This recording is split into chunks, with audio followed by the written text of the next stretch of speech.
క్రీస్తునందు ప్రియమైన వర్లారా, శుభాలు. ఎలా ఉన్నారు? బాగున్నారా? నిన్నటి దినము ఎలా గడిచింది? ప్రభువుకు మహిమకరంగా జీవించారా?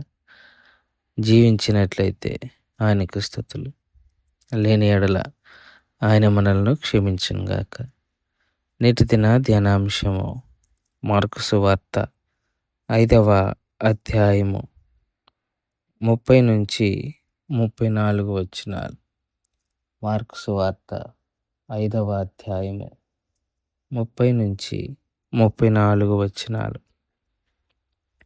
వెంటనే తనలో నుండి ప్రభావము బయలువెళ్ళినని తనలో తాను గ్రహించి జనసమూహము వైపు తిరిగి, నా వస్త్రమును ముట్టినదెవరని అడుగగా, ఆయన శిష్యులు, జనసమూహము నీ మీద పడుచుండుట చూచుచున్నావే, నన్ను ముట్టినదెవడని అడుగుచున్నావా అనేది. ఆ కార్యము చేసిన ఆమెను కనుగొనవలనని ఆయన చుట్టూ చూసెను. అప్పుడు ఆ స్త్రీ తనకు జరిగినది ఎరిగి భయపడి వణకుచూ వచ్చి ఆయన ఎదుట సాగిలపడి తన సంగతి ఎంతయో ఆయనతో చెప్పాను. అందుకు ఆయన, కుమారి, నీ విశ్వాసం నేను స్వస్థపరిచెను. సమాధానము గలవానివై పొమ్ము, నీ బాధ నివారణ అయి నీకు స్వస్థత కలుగునుగాక అని ఆమెతో చెప్పెను. దేవుని వాక్యాన్ని మన వినికిల్లో దీవించి ఆశీర్వదించునుగాక. నిన్న దినాన మనము మాట్లాడుకున్నాం. 12 సంవత్సరాల నుంచి రక్తస్రావంతో బాధపడుతున్న ఒక స్త్రీ. ఆ స్త్రీకి ప్రభువారు ఇచ్చిన స్వస్థత. ఎప్పుడైతే ఆమె స్వస్థత నొందిందో, ప్రభువారు తనలో నుండి ప్రభావం వెళ్ళుట ఆయన చూచారు. ప్రభావము వెళ్ళుట అని ఎలాగూ దీన్ని మనము అర్థం చేసుకోవాలి అని అంటే, దీన్ని లోతుగా అర్థం చేసుకోవాల్సిన విషయం ఏమీ లేదు. తనను ముట్టినప్పుడు ప్రభువారికి తెలిసింది, ఆయన సర్వజ్ఞాని. ఎవరో తనను ముట్టదలుచుకొని తనలో నుంచి ప్రభావం వెళ్ళుట ఆయన గ్రహించారు. సామాన్యమైన ప్రజలు ఆయన మీద పడటము, ఒక వ్యక్తి విశ్వాసముతో ఆయనను ముట్టటముకు తేడా గ్రహించలేనటువంటి అజ్ఞాని కాదు నా ప్రభు. శిష్యులు అంటారు, ప్రభువా, నీ మీద జనసమూహములు పడుచున్నాయి, ఇప్పుడు అడుగుతున్నావు మమ్మల్ని ఎవరు ముట్టుకున్నావు అని. యేసయ్యకి మీద పడిపోవటమును విశ్వాసముతో తనను ముట్టడానికి తేడా ఎరిగిన ప్రభు, తేడా తెలియని ప్రభు కాదు. వెంటనే తనలో నుంచి ప్రభావం వెళ్ళిపోవటం ఆయన చూచి, నన్నెవరో ముట్టారు అని బిగ్గరగా కేక వేసి, ఎవరా అని అక్కడ చూడటం చూస్తాడు. యేసయ్య ఉద్దేశం ఏంటంటే, ఆ వ్యక్తి బయటకు రావాలి, ఆ వ్యక్తి బయటకు వచ్చి తనకు కలిగిన దాన్ని చెప్పుకోవాలి అన్నది ప్రభువారి ఉద్దేశంగా మనం చూస్తాం.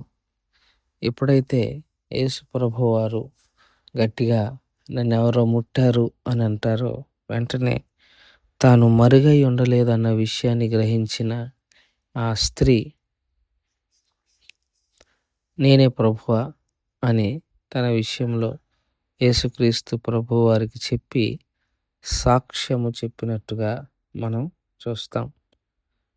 ఇక్కడ ప్రభువారు తిరిగి ఆవిడికి సమాధానం చెప్తూ ఒక మాట అంటారు, పాపం చేయొద్దు,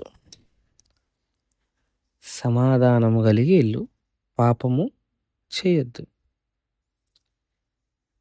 ఇక్కడ దీన్ని మనం ఎలా అర్థం చేసుకోవాలి? ఇక్కడ క్షమించండి, పాపం అన్నాను. యేసు ప్రభువారు సమాధానం కలదానివై వెళ్ళు అని అంటారు.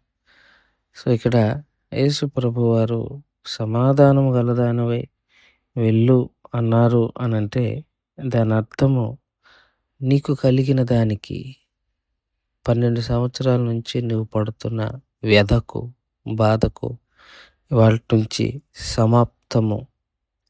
నీవు దేని విషయములోనూ చింతించవలసిన అవసరం లేదు. నీ ప్రతి కార్యమును దేవుడు చూచాడు, నీ దుఃఖాన్ని చూచాడు, నీ కన్నీటి బిందువును తుడిచాడు అన్న ఉద్దేశం కలిగి సమాధానం కలదానివై వెళ్ళని ఇంకో మాట కూడా అంటారు. నీ విశ్వాసమే నిన్ను స్వస్థపరిచెను. ఇక్కడ యేసు ప్రభు వారి వస్త్రపు చెంగును ముట్టాలి అన్న ఉద్దేశం కాదు. యేసయ్యలో స్వస్థత అన్నది ఆమెకున్న విశ్వాసం. గత 2 రోజుల క్రితం జ్ఞాపకం చేశాను. వస్త్రపు చెంగు ముట్టటం వలన ఆమెకు స్వస్థత రాలా. వస్త్రపు చెంగును ముడితే యేసయ్య ద్వారా స్వస్థత వస్తుందని నమ్మింది.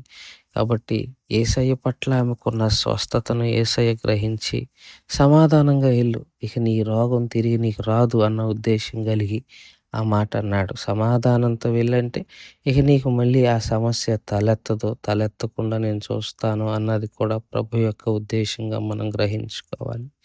ప్రియమైన వాళ్ళారా, మనం ఇందాక ఒక మాట చెప్పాను, అది గుర్తురాక ఇప్పుడు చెప్తున్నాను. మత్తయి సువార్త 6లో ఆయనలో నుంచి ప్రభావం బయటికి వెళ్ళి అనేకులను స్వస్థపరుస్తున్నట్టుగా మనం చూస్తాం. సో ఎవరినైనా స్వస్థపరచాలి అని అంటే ప్రభువులో నుంచి ప్రభావము బయటకు వెళ్ళటాన్ని మనం చూస్తాం. ఆ ప్రభావం ద్వారా ప్రభు ఆమెను స్వస్థపరిచి ఆమెను సమాధానము గల దాని వైపు అన్నారు. సో ఈ రాత్రి ఉదయకాల సమయంలో దేవుడి పట్ల మనకున్న విశ్వాసము మన జీవితంలో కార్యములు జరిగించటానికి అవకాశం ఉంది. దేవుని పట్ల మనకున్న విశ్వాసం, ఆ విశ్వాసము గలవారమై సమాధానముతో ఉండగలిగితే దేవుడు మనల్ని దీవిస్తాడు. ప్రార్థన చేసుకుందాం. మమ్మల్ని మిక్కిలిగా ప్రేమించిన మా పరలోకపు తండ్రి, మీ పాదాలకు స్తోత్రాలు. చెప్పబడిన వాక్యాన్ని బట్టి మీకు స్తోత్రాలు. విన్న వాక్యం మా హృదయంలో భద్రపరుచుకొని వాక్యానుసారంగా జీవించగలిగిన కృపను దయచేయమని యేసుక్రీస్తు ప్రభు వారి పుణ్యనామములో అడిగి వేడుకుంటున్నాం తండ్రి. ఆమెన్. God bless you.